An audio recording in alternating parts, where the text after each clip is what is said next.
Hi friends, welcome to Saran Mega's Kitchen. வீடியோக்குள்ள போறதுக்கு முன்னாடி சரண் மேகாஸ் சேனலை சப்ஸ்கிரைப் பண்ணாதவங்க சப்ஸ்கிரைப் பண்ணிக்கோங்க. மறக்காம அந்த பெல் பட்டனை பிரஸ் பண்ணிக்கோங்க. ஹாய் வியூவர்ஸ், இன்னைக்கு நம்ம பூரி எப்படி செய்யலாம்னு பார்க்கலாம். எல்லா குழந்தைகளும் விரும்பி சாப்பிடக்கூடிய ஒரு சூப்பரான உணவு வகை எப்படி செய்யலாம்னு பார்க்கலாம் வாங்க. ஒரு மிக்சிங் பவுலில் தேவையான அளவு மாவு எடுத்துக்கணுங்க. நான் வீட்டில் அரைச்ச கோதுமை மாவு யூஸ் பண்ணி தான் இன்றைக்கி பூரி செஞ்சு காமிக்க போகிறேன். நான் 2.5 கப் அளவுக்கு மாவு எடுத்திருக்கேன். அடுத்ததாக தேவையான அளவு கொஞ்சமாக உப்பு சேர்த்துக்கலாம். அதுக்கப்புறமா கொஞ்சமாக எண்ணெய் விட்டுக்கலாங்க. ஒரு 2 டேபிள் ஸ்பூன் அளவுக்கு எண்ணெய் விட்டுக்கலாம். இது எல்லாத்தையும் சேர்த்து நல்லா கலக்கிக்கணும் ஃபஸ்ட்டு. அடுத்ததாக கொஞ்சம் கொஞ்சமாக அதாவது தண்ணி விட்டு நம்ம மாவு பிசைஞ்சு எடுத்துக்கணும். ஒரேடியாக தண்ணி விட்டுறக்கூடாதுங்க. கொஞ்சம் கொஞ்சமாக விட்டு நம்ம கரெக்டாக பிசைஞ்சு எடுத்துக்கணும்.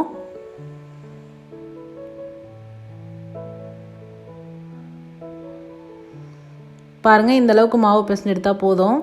நம்ம மாவு பிசைகிறதுல தான் இருக்குது பூரியோட பதம்.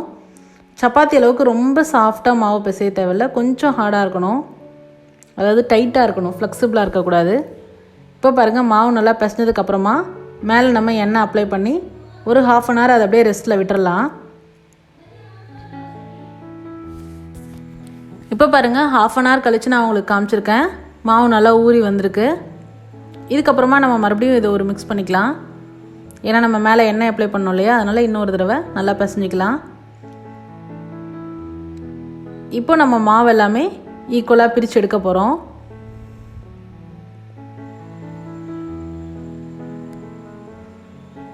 இந்த மாதிரி எல்லாம் பிரித்து எடுத்த வாட்டி சின்ன சின்ன உருண்டையாக அதை உருட்டி எடுத்துக்கலாங்க.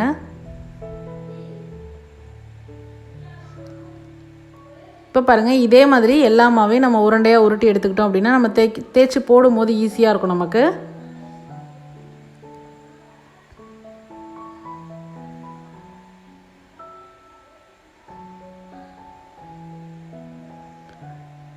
இப்படி செஞ்சிட்டோம் அப்படின்னா பூரி செய்கிறதுக்கு ரொம்ப ஈஸியாக இருக்குங்க. இப்போ நம்ம உருட்டி வச்சுருக்க மாவை தேய்ச்சி எடுத்துக்க போகிறோம். கொஞ்சமாக எண்ணெய் விட்டுட்டு தேய்ச்சிக்கலாம். இந்த மாதிரி 2 பக்கமும் திருப்பி போட்டு தேய்ச்சி எடுத்துக்கலாங்க.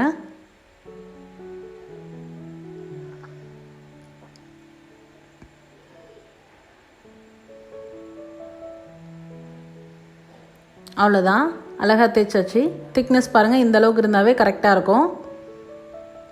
இது மாதிரி எல்லா உருண்டைகளையும் நம்ம தேய்ச்சி எடுத்துக்கலாம். அப்போ தான் நம்ம போட்டு எடுக்கும் போது டக்கு டக்குன்னு போட்டு எடுத்துடலாம், ஈஸியாகவும் இருக்கும் நமக்கு.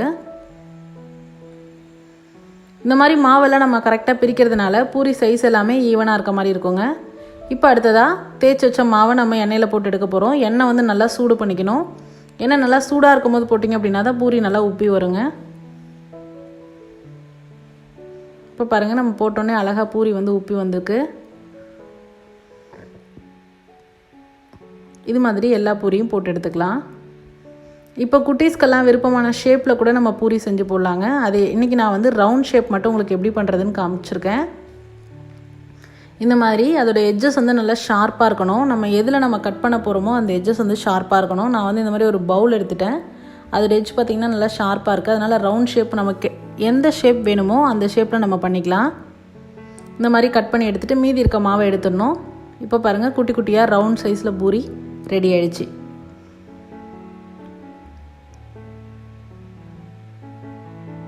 பூரி எல்லா குழந்தைங்களுக்கும் பிடிக்கும். அதே மாதிரி நம்ம அந்த மாதிரி ஷேப்ஸில் செஞ்சு கொடுத்தோம் அப்படின்னா ரொம்ப விரும்பி சாப்பிடுவாங்கங்க. ஸ்கொயரில் பண்ணலாம், ரெக்டாங்கிளில் பண்ணலாம், ரவுண்டில் பண்ணலாம். என்கிட்ட இப்போ வந்து ரவுண்ட் ஷேப் இருந்ததுனால உங்களுக்கு ரவுண்ட் ஷேப் செஞ்சு காமிச்சிருக்கேன். அவ்வளோதாங்க, சுவையான பூரி நல்லா மசால் கூட சர்வ் பண்ணோம் அப்படின்னா பிரேக்ஃபாஸ்ட்டுக்கு சூப்பராக எல்லாருமே விரும்பி சாப்பிடுவாங்க. ட்ரை பண்ணி பார்த்துட்டு உங்களோட கமெண்ட் மறக்காமல் சொல்லுங்கள் ஃப்ரெண்ட்ஸ். இது போன்ற ஹெல்தி ரெசிபீஸ்க்கு மறக்காமல் சரண் மேகாஸ் சேனலை சப்ஸ்கிரைப் பண்ணுங்கள். இந்த வீடியோ உங்களுக்கு பிடிச்சிருந்தா லைக் பண்ணுங்கள், ஷேர் பண்ணுங்கள், கமெண்ட் பண்ணுங்கள். தேங்க்ஸ் ஃபார் வாட்சிங் ஃப்ரெண்ட்ஸ்.